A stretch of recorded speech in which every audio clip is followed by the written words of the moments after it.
जय हिंद प्यारे साथियों, आप सभी का एक बार फिर से कैरियर पथिक भारत में स्वागत है दोस्तों। जैसा कि आप सभी देख पा रहे होंगे, ALPCBT 2 2026 के लिए कैरियर पथिक भारत आप सभी के समक्ष सारथी बैच 2026 को लॉन्च कर दिया गया है। ठीक है, जिसमें आप सभी को basic science and engineering drawing का कंप्लीट कोर्स कराने की बात की गई है। ठीक है, तो उसी क्रम में दोस्तों आज हम सभी फ्री कंप्लीट कोर्स जो है दोस्तों, आप सभी का ये सारथी बैच 2026 कैरियर पथिक भारत पर आप सभी का कराया जाने वाला था, जो आप सभी को बताया गया था। तो उसी क्रम में आज हम basic science and engineering drawing की पहली क्लास यूनिट एंड मेजरमेंट, जो आपका पहला चैप्टर है, यूनिट एंड मेजरमेंट की पहली क्लास को रिप्रेजेंट करने जा रहे हैं। ठीक है दोस्तों, जिसमें आप सभी देखेंगे पहली क्लास है यूनिट्स एंड मेजरमेंट की। ठीक है, इस प्रकार की यूनिट्स एंड मेजरमेंट की 2-3 क्लास हम सभी करेंगे, और 2-3 या 3-4 भी हो सकती है, जिसमें हम कंप्लीट यूनिट्स एंड मेजरमेंट के चैप्टर को कंप्लीट करेंगे और देखेंगे, जिसमें आप सभी का थ्योरी भी रहेगा। ठीक है, जिसमें आप सभी का थ्योरी रहेगा प्लस MCQ रहेगा। ठीक है दोस्तों, ये सारथी बैच आप सभी का यूट्यूब चैनल पर पहला फ्री बैच है, जो दोस्तों बिल्कुल फ्री यूट्यूब पे आप सभी का कराया जाएगा। थ्योरी और MCQ जिसमें दोनों इंक्लूड रहेंगे। तो इस प्रकार से हम सभी, ये पहली क्लास है इसलिए हमने स्टार्टिंग में समय ज़्यादा लिया, उसके लिए माफ़ी चाहेंगे। ठीक है दोस्तों, बाकी आप सभी कंटेंट को देखते रहिएगा। अगर अच्छा लगेगा तो अपने दोस्तों के साथ शेयर भी कीजिएगा और अच्छे से मन लगा के पढ़िएगा। इससे बाहर आप सभी के एग्ज़ाम में कुछ भी नहीं आना है। कंप्लीट थ्योरी और MCQ भी आप सभी का इस सारथी बैच में कराया जाएगा। ठीक है दोस्तों, तो जिसमें आप सभी हम पहले देखेंगे, ठीक है, कि यूनिट्स एंड मेजरमेंट में सबसे बड़ी चीज़ ये होती है कि भौतिक राशियाँ क्या होती हैं। ठीक है दोस्तों, फिजिकल क्वांटिटीज़ होती हैं जिनको हम माप सकते हैं। ठीक है दोस्तों, जिन्हें मापा जा सकता है, आप सभी ये देख पा रहे होंगे। सबसे पहले समझते हैं भौतिक राशियाँ मतलब क्या है, यानी कि जिनको हम माप सकते हैं। ठीक है, तो इसमें आप सभी ऐसी राशियाँ जिनको माप सकते हैं वो भौतिक राशियाँ हैं। तो जिनको माप नहीं सकते ऐसी भी राशियाँ होती हैं, मन में अगर आएगा तो जी हाँ दोस्तों, होती हैं। जैसे हमारी फीलिंग्स हो गई, हमारी हंसी हो गई, हमारे दुख हो गए। ठीक है, और मतलब अनेक प्रकार की चीज़ें हैं जिनको हम माप नहीं सकते, तो वो सभी राशियाँ भौतिक राशियाँ नहीं होती हैं। भौतिक राशियाँ केवल वही होती हैं जिनको हम माप सकते हैं, यानी कि समस्त मापनीय राशियाँ। ठीक है, समस्त मापनीय राशियाँ ही भौतिक राशियाँ हैं। उदाहरण में हम सभी देखेंगे, ठीक है, द्रव्यमान को माप सकते हैं, कितने केजी का है, कितने ग्राम्स का है, कितने पाउंड्स का है। ठीक है, लंबाई लेंथ कितनी है, समय को भी माप सकते हैं, बल को भी माप सकते हैं। तो ये सभी राशियाँ भौतिक राशियाँ हैं। ठीक है दोस्तों, ठीक। अब बात करते हैं कि भौतिक राशियाँ मतलब कितने प्रकार की होती हैं, कितने तरीक़ों से इनको वर्गीकृत किया गया है। ठीक है, अब इस पे बात करते हैं। तो दोस्तों भौतिक राशियों को 2 तरीक़ों से वर्गीकृत किया गया है। ठीक है, भौतिक राशियों को 2 तरीके से वर्गीकृत किया गया है, जिसमें आप सभी पहला देखेंगे कि डायरेक्शन या मैग्नीट्यूड के आधार पर, यानी कि दिशा और परिमाण के आधार पर। परिमाण यानी कि परिमाण होता है आपका संख्यात्मक मान। ठीक है, ये जो परिमाण आप सभी को दिख रहा है, ये इसका मतलब है संख्यात्मक मान। संख्यात्मक मान आप सभी का ही परिमाण होता है। ठीक है, तो दोस्तों इसमें हम देखेंगे कि डायरेक्शन एंड मैग्नीट्यूड के आधार पर 2 प्रकार की राशियाँ, भौतिक राशियाँ होती हैं, जिनमें पहला है आप सभी का अदिश राशि। ठीक है, अदिश जैसे जिसमें दिशा ना हो। अदिश राशियाँ वो हैं दोस्तों जिसमें दिशा ना हो, जिसमें केवल परिमाण होता है, यानी कि केवल संख्यात्मक मान रहेगा आप सभी का, दिशा से उनसे कोई लेना देना नहीं रहेगा। ठीक है, वैसी राशियाँ अदिश राशियाँ कहलाती हैं। ठीक है, जिसके उदाहरण में हम सभी देखेंगे कि दूरी हो गई आपकी। दूरी में आप सभी की दिशा की आवश्यकता है? नहीं, बिल्कुल नहीं। दूरी में आप सभी की कोई दिशा की आवश्यकता नहीं है। चाल हो गई, चाल में भी आप सभी की कोई भी दिशा की आवश्यकता नहीं होती। द्रव्यमान में भी दिशा का कोई प्रभाव नहीं होता, समय में भी दिशा का कोई प्रभाव नहीं होता। तो दोस्तों ये सभी आपकी अदिश राशियाँ हैं, ये सभी भौतिक राशियाँ हैं। भौतिक राशियों में भी अदिश राशियाँ हैं। ठीक है, फिर नेक्स्ट देखते हैं कि जिनमें दिशा नहीं हो तो अदिश राशियाँ हैं, जिनमें दिशा है वो किस प्रकार की राशियाँ हैं। तो दोस्तों जिसमें दिशा है वो होती हैं सदिश राशियाँ, सदिश दिशा सहित राशियाँ, ठीक है। सदिश दिशा सहित राशियाँ वैसी राशियाँ जिसमें परिमाण के साथ साथ दिशा भी होता है, यानी कि संख्यात्मक मान परिमाण तो रहेगा किंतु दिशा भी उन पर प्रभाव डालता है, वैसी राशियाँ आप सभी की सदिश राशियाँ होती हैं। ये भौतिक राशियों का प्रकार है जो परिमाण या मैग्नीट्यूड, ठीक है, डायरेक्शन यानी कि दिशा यानी कि डायरेक्शन या मैग्नीट्यूड के आधार पर वर्गीकृत किया गया है। उसके तहत ये सदिश और अदिश राशियाँ होती हैं, जिसमें परिमाण हो, कुछ राशियों में परिमाण तो होता है, दिशा नहीं होता, कुछ में परिमाण के साथ साथ दिशा भी होता है। तो इस प्रकार से वर्गीकृत किया गया है, जिसमें आप सभी का वेक्टर यानी कि वेक्टर राशियाँ सदिश राशियाँ भी होती हैं, जिनमें परिमाण के साथ साथ दिशा भी होता है, ठीक है। जिसमें हम उदाहरण में देखेंगे बल। बल दोस्तों आप सभी की एक सदिश राशि है, वेग भी सदिश राशि है, विस्थापन भी सदिश राशि है और संवेग भी आपका सदिश राशि है, मोमेंटम संवेग, ठीक है। बल दोस्तों किस प्रकार से सदिश राशि है, क्या इस पर दिशा का प्रभाव होता है? जी हाँ दोस्तों होता है। जैसे मैं आपको समझाऊं कि यदि कोई बॉल आपको ऊपर फेंकनी है, ठीक है, तो उस गेंद पर आप सभी को बल भी ऊपर ही लगाना होगा, न कि आप उस गेंद पर बल किसी भी दिशा में लगाएंगे तो वो बॉल ऊपर जाएगी, नहीं। वो कोई भी गेंद अगर आपको ऊपर फेंकनी है तो बल भी आपको ऊपर ही लगाना पड़ेगा, ठीक है, यानी कि दिशा इस पर प्रभाव डाल रही है। वेग हो गया, वेग भी दोस्तों विस्थापन, ठीक है, और समय का ग्राफ बनाता है, तो जिसमें दोस्तों विस्थापन भी आप सभी का सदिश राशि है, ठीक है। और संवेग हो गया, संवेग में भी आप सभी का दिशा प्रभाव डालता है, तो इसलिए इस प्रकार की राशियाँ, ठीक है, सदिश राशियाँ हैं आप सभी की ये। दोस्तों नेक्स्ट देखते हैं कि ये तो हो गया आपका दिशा और परिमाण के आधार पर सदिश और अदिश राशियाँ। सेकंड प्रकार से जो वर्गीकृत किया गया है कि मेजरमेंट के आधार पर, ठीक है, जो हम मापते हैं, मापते किस प्रकार से हैं, तो वो राशियाँ मतलब कितने प्रकार से माप सकते हैं, ठीक है, और उन पर क्या प्रभाव पड़ता है, उस प्रकार से राशियाँ वर्गीकृत की जाए तो कितने प्रकार की होती हैं। तो दोस्तों उस प्रकार की राशियाँ वर्गीकृत करने पर दोस्तों पहली होती है मूल राशि, ठीक है। मूल राशियाँ वे होती हैं जिन पर मतलब किसी का अन्य का मतलब प्रभाव नहीं पड़ता, किसी अन्य राशियों का प्रभाव नहीं पड़ता, वे अपने आप में स्वतंत्र होती हैं, अर्थात किसी पर वो निर्भर नहीं करती हैं। जो अन्य किसी राशि पर निर्भर नहीं करती वो होती हैं मूल राशियाँ, ठीक है। दोस्तों मूल राशियाँ यानी हम भौतिक जगत में मूल राशियाँ वे समझ सकते हैं जैसे कि हम सभी समझे कि जैसे गिनती हो गई, ठीक है, 1 से 9 तक जो हमारी प्राकृतिक संख्याएँ हैं उन पर किसी अन्य संख्या पर का प्रभाव पड़ता है। यदि जैसे मान लो हमको 2 लिखना हुआ, ठीक है दोस्तों, 2 को लिखने के लिए हमको किसी अन्य संख्या की आवश्यकता है? जी नहीं, 2 अपने आप में स्वतंत्र है। जबकि दोस्तों आप सभी को यही बता दें कि जैसे 2 अंकों की, 3 अंकों की, 4 अंकों की संख्या, मान लो जैसे 2 अंकों की संख्या 42 लिखना है हमको, तो दोस्तों ये प्रभाव ये निर्भर कर रहा है, 4 भी एक प्राकृतिक संख्या है, 2 भी एक प्राकृतिक संख्या है, इन दोनों प्राकृतिक संख्याओं पर ये निर्भर कर रहा है। जबकि आपको बता दें दोस्तों, ठीक है, कि अगर मान लीजिए 9 लिखना हो, प्राकृतिक संख्याओं को 1 से लेकर 9 तक, ठीक है, 1 से लेकर 9 तक किसी भी एक संख्या को अगर लिखना हो तो इन पे किसी का भी प्रभाव नहीं पड़ता, ये अपने आप में स्वतंत्र होती हैं। ठीक उसी प्रकार से मूल राशियाँ वे होती हैं जिनको व्यक्त करने के लिए किसी अन्य की आवश्यकता नहीं होती है। तो भौतिक भौतिक जगत में दोस्तों इस प्रकार की कुल 7 मूल राशियाँ पाई गई हैं, ठीक है, जिनको व्यक्त करने के लिए जिन पर किसी अन्य राशियों का प्रभाव नहीं पड़ता, जिनको व्यक्त करने के लिए किसी अन्य की आवश्यकता नहीं है। तो इस प्रकार की राशियाँ टोटल 7 मूल राशियाँ, ठीक है दोस्तों, जिसमें आप सभी देखेंगे कि द्रव्यमान है, लंबाई है, समय है, तापमान है, विद्युत धारा, ज्योति तीव्रता, ठीक है, और दोस्तों आप सभी का एक है पदार्थ की मात्रा, 7वीं है पदार्थ की मात्रा। तो दोस्तों ये आपकी 7 मूल राशियाँ ऐसी हैं जिनको व्यक्त करने के लिए किसी अन्य की आवश्यकता नहीं होती, ठीक है। तो ये सभी मूल राशियाँ हैं, ठीक है दोस्तों।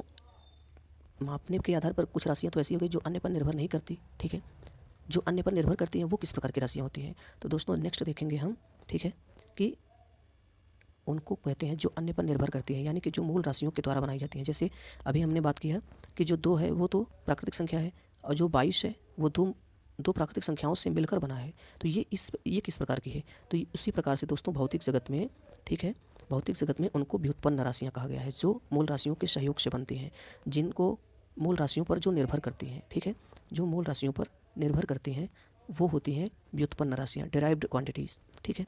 तो इनके उदाहरण में हम देखेंगे, ये जो मतलब देखिए भौतिक जगत में जितनी भी राशियाँ हैं 7 मूल राशियों को छोड़कर अन्य सभी राशियाँ डिराइव्ड राशियाँ होती हैं, व्युत्पन्न राशियाँ होती हैं। जैसे देखिए प्राकृतिक संख्याओं में हम बात करें 1 से लेकर 9 तक, ठीक है।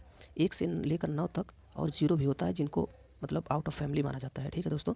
ये मैथ का सिलेबस है, मैथ का है, तो इसमें आप सभी मैथ में देखेंगे।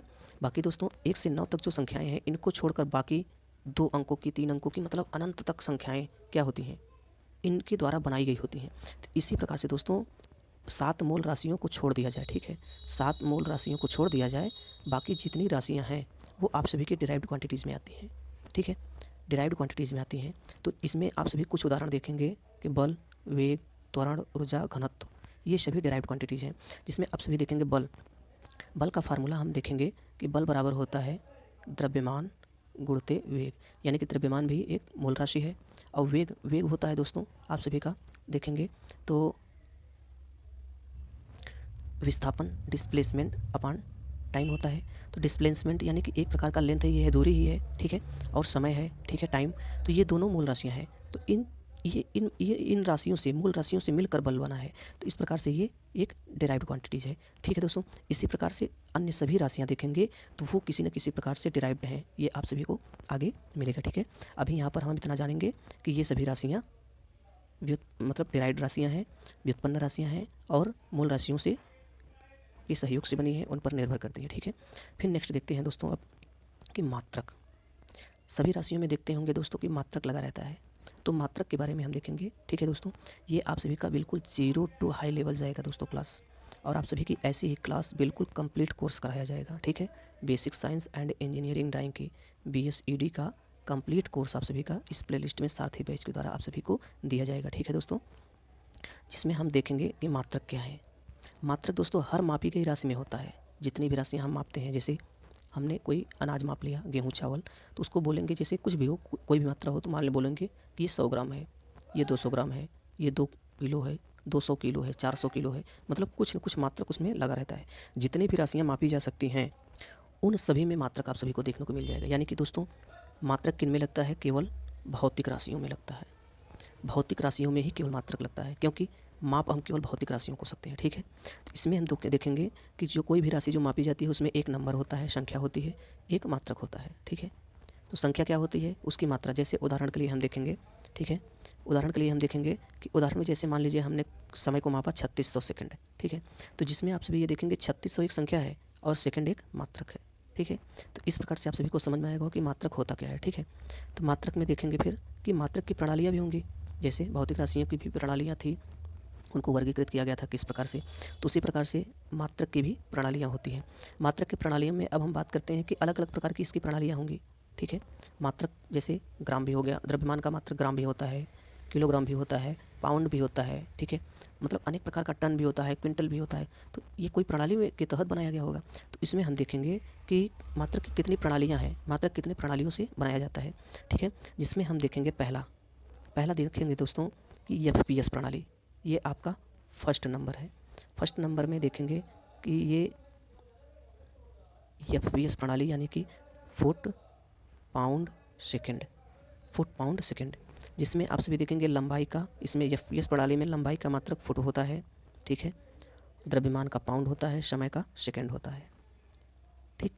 ये FPS प्रणाली के तहत अंतर्गत फुट पाउंड सेकंड होता है। द्रव्यमान को हम सभी क्या करते हैं, ग्राम में, किलोग्राम में मापते हैं, लेकिन FPS प्रणाली कहती है कि द्रव्यमान को हम पाउंड में मापेंगे। तो FPS प्रणाली को दोस्तों हम आपको बता दें, FPS प्रणाली को ब्रिटिश प्रणाली भी कहते हैं, ठीक है। FPS प्रणाली को दोस्तों ब्रिटिश प्रणाली भी कहते हैं, ठीक है। फिर नेक्स्ट देखते हैं दोस्तों तो कि CGS प्रणाली। CGS प्रणाली दोस्तों क्या होती है? ये भी एक प्रकार की मात्रक प्रणाली ही है, मात्रक को दर्शाने की एक प्रणाली ही है, जिसमें हम देखेंगे कि इसमें लंबाई को सेंटीमीटर में मापा जाता है, द्रव्यमान को ग्राम में मापा जाता है, और समय को सेकंड में मापा जाता है, ठीक है। तो इसमें देखेंगे कि C से हो गया सेंटीग्राम, G से हो गया ग्राम, और S से हो गया सेकंड, ठीक है। तो इस प्रकार से हम इसको बोल सकते हैं कि CGS सिस्टम में सेंटीग्राम, सेंटीमीटर, ग्राम और सेकंड होता है, ठीक है। फिर इसके बाद नेक्स्ट देखते हैं कि MKS प्रणाली होती है। MKS प्रणाली में दोस्तों आप सभी देख पाएंगे लंबाई को मीटर में, द्रव्यमान को किलोग्राम में, समय को सेकंड में, ठीक है, मापी जाती है। दोस्तों ये प्रणाली मुख्य रूप से यांत्रिकी में उपयोग की जाती है, ठीक है, मैकेनिज्म में उपयोग की जाती है। फिर इसके बाद हम दोस्तों देखते हैं सबसे इम्पोर्टेंट प्रणाली जो सबसे ज़्यादा प्रयोग की जाती है, ठीक है। ये देखिए FPS प्रणाली, CGS प्रणाली, यमकेश प्रणाली अन्य अन्य देशों में अलग अलग प्रयोग की जाती है। लेकिन दोस्तों ये जो यसाई प्रणाली है इसको अंतर्राष्ट्रीय प्रणाली बनाया गया। इसमें समस्या क्या होता था, जैसे मान लीजिए हमने कोई वस्तु को किलोग्राम में माप के ले गए ब्रिटिश में, तो ब्रिटिश वाले उसको पाउंड में मापेंगे, तो फिर हमको भी प्रॉब्लम होगी, उनको भी प्रॉब्लम होगी कि इसका एक्चुअल रेट क्या है, कितना मतलब है, ये वज़न इसका कितना है। तो इस समस्या को दूर करने के लिए एक अंतर्राष्ट्रीय प्रणाली बनाई गई, जिसको दोस्तों आप सभी देख पाएंगे कि 1971 में लागू किया गया। इसको अंतर्राष्ट्रीय स्तर पर मान्यता प्राप्त किया गया कि हाँ, अगर अंतर्राष्ट्रीय में हम कोई लेन देन करते हैं तो हम सभी अपनी प्रणाली नहीं, इस एसआई प्रणाली का प्रयोग करेंगे। जैसे अब हम क्या करेंगे कि जैसे कोई भी चीज़ हम द्रव्यमान में मापेंगे, उसको किलोग्राम में ना माप कर दुनिया के किसी भी देश में चले जाइए तो वो किलोग्राम में अगर मापेगा एसआई प्रणाली में तो उतना ही रहेगा। तो इससे कम्युनिकेशन हमारा आदान प्रदान, निर्यात आयात आसानी होगा। ठीक है, तो एसआई प्रणाली में दोस्तों 7 मूल राशियाँ और 2 पूरक राशियाँ निर्धारित की गई। ठीक है, एसआई प्रणाली में 7 मूल राशियाँ और 2 पूरक राशियों की जो मात्रक हैं उनको निर्धारित किया गया और उन्हीं से डिराइव्ड करके सभी राशियाँ बनाई जाने लगी। ठीक है, तो ये 7 मूल राशियाँ कौन कौन सी हैं, अभी हमने पीछे देखा कि 7 मूल राशियाँ कौन कौन सी हैं। तो एसआई सिस्टम में उन सभी 7 राशियों का जो मात्रक है वो क्या किया गया, इस वीडियो में हम देखेंगे। देखिए आप सभी देख पा रहे होंगे कि ये 7 आप सभी की पूरी मूल राशियाँ हो गई। ठीक है, इनकी क्योंकि देखिए एसआई सिस्टम ने क्या किया कि अगर हम मूल राशियों के मात्रक को निर्धारित कर देते हैं तो उनसे बनाई गई सभी राशियों के मात्रक निर्धारित हो जाएंगे। ठीक है, तो जिसमें एसआई सिस्टम में, ठीक है, अंतर्राष्ट्रीय प्रणाली में द्रव्यमान को बोला गया कि ये किलोग्राम में मापा जाएगा, लंबाई को मीटर में, समय को सेकंड में, तापमान को केल्विन में, ठीक है, विद्युत धारा को एम्पियर में, ज्योति तीव्रता को कैंडेला में, पदार्थ की मात्रा को मोल में मापा जाएगा। ठीक है, तो एसआई प्रणाली में इन 7 राशियों को का मात्रक ये दे दिया गया। ठीक है, इनसे सभी प्रकार की व्युत्पन्न राशियाँ जो बनाई जाएंगी ये एसआई प्रणाली के द्वारा मतलब सबका मात्रक निर्धारित हो जाएगा। लेकिन दोस्तों फिर समस्या क्या हुआ, ये सभी मूल मात्रक हैं, लेकिन एक मतलब समस्या क्या हुआ, जैसे मान लीजिए ये हो गया, ठीक है, ये पूरा गोला हो गया, अगर कोई भी मतलब गेंद किसी रस्सी में बांध कर यहाँ से ऐसे घुमाया जाता है, ठीक है दोस्तों, ऐसे घुमाया जाता है, तो इसमें क्या हुआ कि या मान लीजिए ये गेंद यहाँ थी, यहाँ से यहाँ तक गई, तो इसका ये दूरी क्या होगी। ठीक है, इसकी दूरी को मतलब आप सभी देख पा रहे होंगे, तो ये जो, ठीक है, ये जो ये डार्क पार्ट कर दिए हम, इसकी दूरी निकालने के लिए समस्या होने लगी। और मान लीजिए ये तो समकोण पर बना, मान लीजिए एक यहाँ से, अब इसकी दूरी, तो इसके लिए अंतर्राष्ट्रीय प्रणाली में क्या किया गया कि 2 पूरक राशियाँ निकाली गई। ठीक है, जिसमें एक समतल कोण बनाएगा, ठीक है, दूसरा ठोस कोण बनाएगा।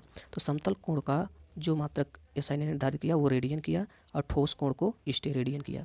ठीक है, तो इस प्रकार से अगर कभी क्वेश्चन में हमारे आता है कि मूल राशियाँ कितनी हैं, तो मूल राशियाँ दोस्तों 7 ही हैं, लेकिन टोटल मिला के कुल मतलब पूरक राशियों को भी मिलाकर 9 है। लेकिन अगर ऑप्शन में मूल राशियाँ पूछ रहा है, ऑप्शन में अगर 7 है तो 7 ही हम लगाएंगे, 9 कभी भी नहीं लगाएंगे। हाँ, अगर 7 नहीं है, 9 है, 7 के ना होने पर 9 है और अन्य अंक है तब हम 9 को लगा सकते हैं। ठीक है, तो इस प्रकार से दोस्तों हम देखेंगे कि 2 पूरक राशियाँ और 7 मूल राशियों का मतलब एसआई सिस्टम में मात्रक निर्धारित किया गया। ठीक है, फिर नेक्स्ट देखते हैं दोस्तों, अभी कुछ क्वेश्चन जो प्रीवियस ईयर एग्ज़ाम में हमारे आए थे।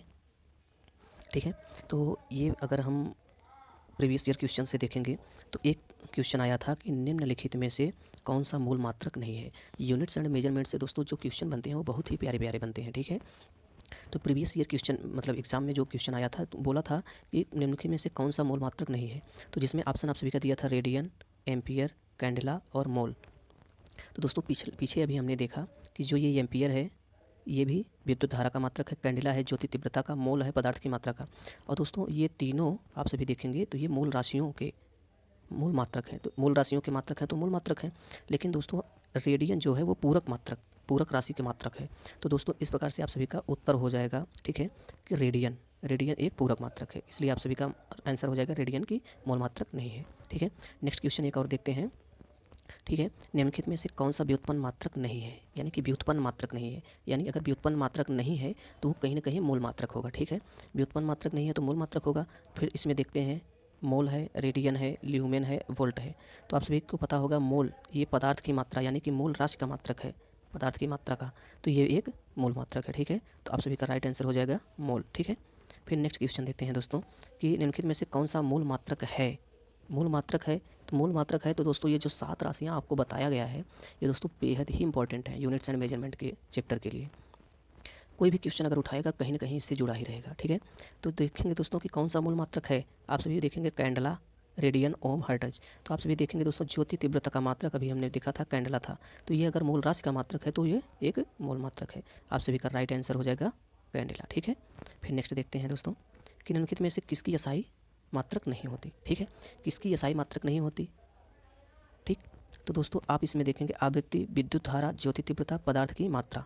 तो दोस्तों एसआई मात्रक में ये आप सभी देखेंगे आवृत्ति, विद्युत धारा, ज्योति तीव्रता, पदार्थ की मात्रा, 7 मूल राशियों का मात्रक और प्लस 2 पूरक राशियों का मात्रक एसआई सिस्टम में दिया गया है। यानी कि कोई भी राशि बची नहीं है, यानी कि उन सभी से जो डिराइव्ड राशियाँ बनेंगी उन सब का भी मात्रक हो जाएगा। तो इसमें आप सभी देखेंगे तो इन सभी का एसआई मात्रक होता है, इसलिए उत्तर हो जाएगा आप सभी का इनमें से कोई नहीं, ठीक है। नेक्स्ट देखते हैं दोस्तों कि एसआई मात्रकों के गुण, ठीक है।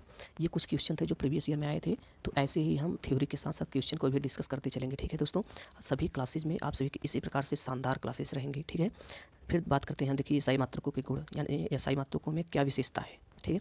यह विज्ञान की सभी शाखाओं में लागू होता है, यानी कि दोस्तों एसआई मात्रक के द्वारा आप कहीं पर भी डिस्कस कर सकते हैं उसमें कहीं ये नहीं होगा कि नहीं मैं इस मात्रक के बारे में नहीं जानता। ये साई मात्रक दुनिया के किसी भी कोने में आप चले जाइए, साई मात्रक आप सभी पे मतलब समान ही मिलेगा, ठीक है। ये आप सभी का सबसे बड़ा लाभ है साई मात्रक का। फिर दोस्तों नेक्स्ट बात करते हैं कि मात्रकों के लिखने के नियम कुछ होते हैं, ठीक है। मात्रकों के लिखने के कुछ नियम हैं जो बहुत बेहद महत्वपूर्ण है, जिन पर हम डिस्कस कर लेंगे, ठीक है दोस्तों। पहला आप सभी देखेंगे कि मात्रक को कभी भी बड़े अक्षर में नहीं लिखते, जैसे हम लिख रहे हैं, ठीक है। मात्रक को कभी भी बड़े अक्षर में नहीं लिखते। जैसे मान लीजिए कि अगर हम 10 मीटर लिख रहे हैं तो 10 कैपिटल में यम नहीं लिखेंगे, ये हमारा गलत तरीका है। इसको 10 मीटर को हम लिखेंगे 10 मीटर, यम छोटे में लिखेंगे, ठीक है। इसका मतलब ये है। फिर नेक्स्ट वाला देखते हैं दोस्तों कि वैज्ञानिक के नाम पर आधारित मात्रक का प्रतीक बड़ा होता है। जैसे न्यूटन, बल का मात्रक है न्यूटन, जैसे 4 न्यूटन हम लिखें तो 4 को स्मॉल एन नहीं लिखेंगे, ठीक है। यहाँ पे फिर हम, क्योंकि ये न्यूटन वैज्ञानिक आइजैक न्यूटन के नाम पर है, तो ये इसको हम 4 एन बड़े में लिखेंगे, ठीक है, क्योंकि ये नाम पर है। फिर दोस्तों एक चीज़ और देखते हैं कि जैसे मात्रकों को बहुवचन नहीं बनाते। जैसे कभी कभी क्या होता है कि 1 मीटर हुआ तो मीटर लिखें, ठीक है। कभी भी मीटर्स नहीं करना चाहिए, मीटर्स यस नहीं लगाना चाहिए, मतलब मात्रकों का बहुवचन हम नहीं बनाते। और कभी मान लीजिए कि आप सभी लिखेंगे जैसे 60 सेकेंड, स्मॉल में लिख दिया, ठीक है। फिर बीच में डॉट फुल स्टॉप नहीं लगाया जाता, कभी भी मात्रकों के बाद फुल स्टॉप नहीं लगाया जाता, ठीक है। जिसमें उदाहरण के तहत एक छोटा सा उदाहरण देखते हैं, जैसे 60 सेकेंड, यस कैपिटल में है, नहीं गलत है, 60 यस छोटे में होना चाहिए, ठीक है, सेकेंड, ठीक। अभी दोस्तों ये फिर नेक्स्ट बात करते हैं दोस्तों उपसर्ग, प्रीफिक्स जो लगते हैं, ठीक है। हमने देखा होगा कि भौतिक राशियों में बहुत बड़े बड़े मान होते हैं, तो उन बड़े बड़े मान को छोटे में लिखने के लिए प्रीफिक्स का उपयोग करने किया जाने लगा, ठीक है। तो प्रीफिक्स को हम 10 की घातों के रूप में उपयोग करने लगे, ठीक है। जैसे मान लीजिए एक है, 1 2 3 4 5 इतना बड़ा हो गया, ठीक है। अब इसको क्या करेंगे, तो 1 गुणते 10 की घात 1 2 3 4 5 जीरो है तो 10 की घात 5 लगा सकते हैं। इससे क्या हो गया, हमारा ये छोटा हो गया, पढ़ने में भी आसानी रहेगा, लिखने में भी आसानी रहेगा, दिखने में भी आसानी रहेगा, बाकी मतलब अर्थ सेम रहेगा, ठीक है। तो इस प्रकार से हम देखते हैं कि 10 की घातों में हमने कभी भी देखा होगा कि परमाणु की त्रिज्या 10⁻⁻10 मीटर होती है। अगर इसको हम लिखेंगे तो 1/1 लिख के नीचे 10 जीरो, ठीक है। तो कितना बड़ा लिखे मतलब हो जाएगा दिखने में भी, और हमको मतलब लिखने में भी आसानी होगी, पढ़ने में भी आसानी होगी, ठीक है। तो लेकिन इसको लिखते हैं प्रीफिक्स के रूप में 10⁻⁻10 मीटर, ठीक है। फिर पृथ्वी की त्रिज्या आपने देखा होगा, इसमें लिखा रहता है 6.4 × 10⁻6 मीटर, ठीक है। छोटा दिख रहा है, पढ़ने में भी, बोलने में भी, देखने में भी, सब में सही है। इलेक्ट्रॉन का द्रव्यमान आपने देखा होगा। तो इस प्रकार से प्रीफिक्स का उपयोग किया जाने लगा, ठीक है। इसी को हम प्रीफिक्स कहते हैं कि किसी भी मतलब बड़ी संख्या को एक छोटे में लघु रूप में लिखना, ठीक है। प्रीफिक्स का उपयोग करके लिखना, उपसर्ग लगा देना कोई जिसका मतलब वही रहे और वो दिखने में छोटी लगने लगे, ठीक है, ठीक है। तो हम देखते हैं कि उपसर्ग, जो बड़े उपसर्ग हैं, ठीक है, उनके लिए क्या प्रयोग किया जाता है, जो छोटे उपसर्ग हैं उनके लिए क्या प्रयोग किया जाता है। तो दोस्तों आप सभी देखेंगे पहले हम कि बड़े उपसर्गों के लिए, जो बड़ी राशियाँ होती हैं, मतलब जिनमें खूब ढेर सारा, मतलब सामने जैसे 5 लिख के सामने खूब ढेर सारा 10 20 30 मतलब ढेर सारा जीरो लग गया, तो उनको लिखने में हम छोटा उसको कैसे लिख सकते हैं, ठीक है। तो दोस्तों आप सभी को बता दें, देखिए एक प्रकार से आप देखेंगे कि इसका 10⁻³ का उपयोग आप सभी कर चुके होंगे। जैसे आप सभी को लिखना होगा 5000 किलो, ठीक है। तो आप इसको क्या लिख सकते हैं, 5 × 10⁻³ किलो, ठीक है। या फिर आप सभी इससे देख सकते हैं कि जैसे आप सभी का हो गया 5000 ग्राम, 5000 ग्राम, तो इसको हम क्या लिख सकते हैं, 5 गुणते 10⁻³ ग्राम। अब 10⁻³ का प्रीफिक्स आपके क्या है, किलो है, तो 5 10⁻³ का प्रीफिक्स लिखाएंगे किलो, ये ग्राम, 5 किलोग्राम, मतलब 5000 ग्राम 5 किलोग्राम के बराबर है। तो दोस्तों इस प्रकार से हम प्रीफिक्स का उपयोग करते हैं। उम्मीद करते हैं कि आप समझ गए होंगे। तो दोस्तों जहाँ पे 10 की घात 3 रहे वहाँ किलो प्रीफिक्स का उपयोग करते हैं, 10 की घात 6 को मेगा, 10 की घात 9 को गीगा, ठीक है, 10 की घात 12 को टेरा, 10 की घात 15 को पीटा, 10 की घात 18 को एक्सा, 10 की घात 21 को जेटा, 10 की घात 24 को योटा, ठीक है। इसका ये प्रीफिक्स है, इनका प्रयोग करते हैं, ठीक है। जहाँ भी 10 की अगर मतलब 10 की घात 24 है तो 10 की घात 24 को हटाकर हम योटा, योटा ग्राम, योटा लीटर कुछ भी लगा सकते हैं, ठीक है। फिर नेक्स्ट देखते हैं दोस्तों, इसी को आप सभी मतलब इंग्लिश के रूप में भी देख सकते हैं, देखिए, क्योंकि देखिए जैसे मान लीजिए कि 6 गुणते 10 की घात 6 ग्राम है, ठीक है, ठीक है, ये ग्राम, तो इसको लिख सकते हैं 6, 10 की घात 6 को लिखेंगे मेगा, ठीक है, इसका मात्रक बड़े में होता है, ठीक है, मेगा, और ये ग्राम, 6 मेगाग्राम, ये हो गया, इसका दोनों का मतलब एक ही है, ठीक है दोस्तों। तो इनका दोस्तों ये प्रीफिक्स का उपयोग इसी प्रकार से किया जाता है, ठीक है। फिर नेक्स्ट देखते हैं छोटे उपसर्गों के लिए, ठीक है, छोटी राशियों के लिए, जैसे दोस्तों डेसी हो गया, सेंटी हो गया, ठीक है, मिली हो गया, माइक्रो, नैनो, पिको, फेम्टो, एटो, जेप्टो, ठीक है। तो इनके लिए दोस्तों आप सभी देख पाएंगे, ठीक है, 10 की घात 1 के लिए डेसी, 10 की घात -2 के लिए सेंटी, 10 की घात -3 के लिए मिली, 10 की घात -6 के लिए माइक्रो, ठीक है। इसमें दोस्तों आप सभी का एक छूट गया है, जिसमें आप सभी देखेंगे 10 की घात -10 को एंगस्ट्राम बोलते हैं, ठीक है, 10 की घात -10 को एंगस्ट्रॉन बोलते हैं, एंगस्ट्रॉन, ठीक है, इसको भी आप सभी ऐड कर लीजिएगा, ठीक है। 10 की घात -9 को नैनो, 10 की घात -12 को पिको, 10 की घात -15 को फेम्टो, ठीक है, 10 की घात -18 को एटो, 10 की घात -21 को जेप्टो, 10 की घात -24 को योट्टो, ठीक है। ये सभी आप इंग्लिश में भी देख सकते हैं, ठीक है दोस्तों, इसका आप सभी स्क्रीनशॉट भी ले सकते हैं, ठीक, और अच्छे से पढ़ सकते हैं। फिर नेक्स्ट देखते हैं दोस्तों कि इन सभी, एक चीज़ और आप सभी देख लीजिए नेक्स्ट में, कि जैसे देखिए अगर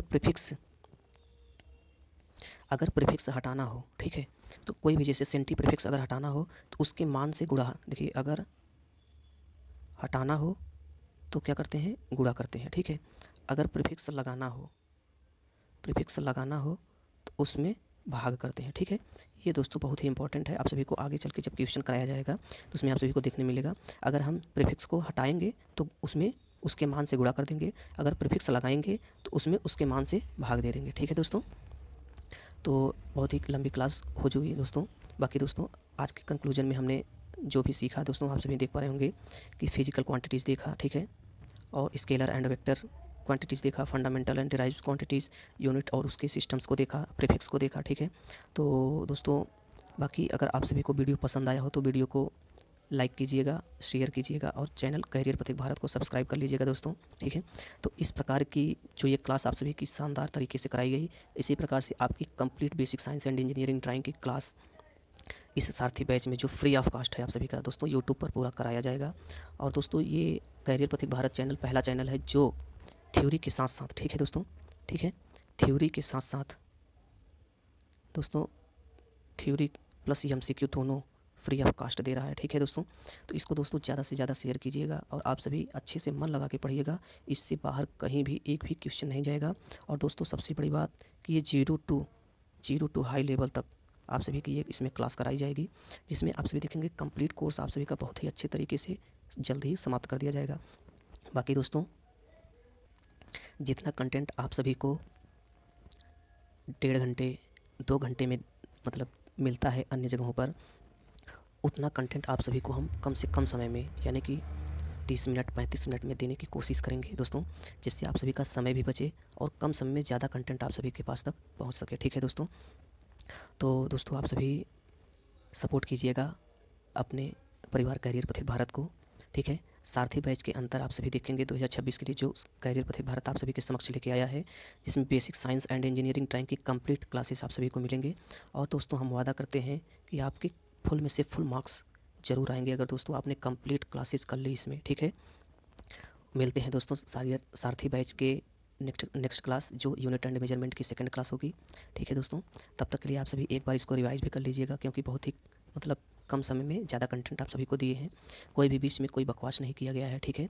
और लास्ट में बस दोस्तों थोड़ा-सा आप सभी से बात कर ले रहे हैं इसलिए, क्योंकि हमको भी दोस्तों आप सभी के सपोर्ट की ज़रूरत है, ठीक है। तो चैनल को लाइक, शेयर एंड सब्सक्राइब कीजिएगा और दोस्तों अपना सपोर्ट दीजिएगा। मिलते हैं यूनिट एंड मेजरमेंट की सेकंड क्लास में, तब तक के लिए जय हिंद साथियों।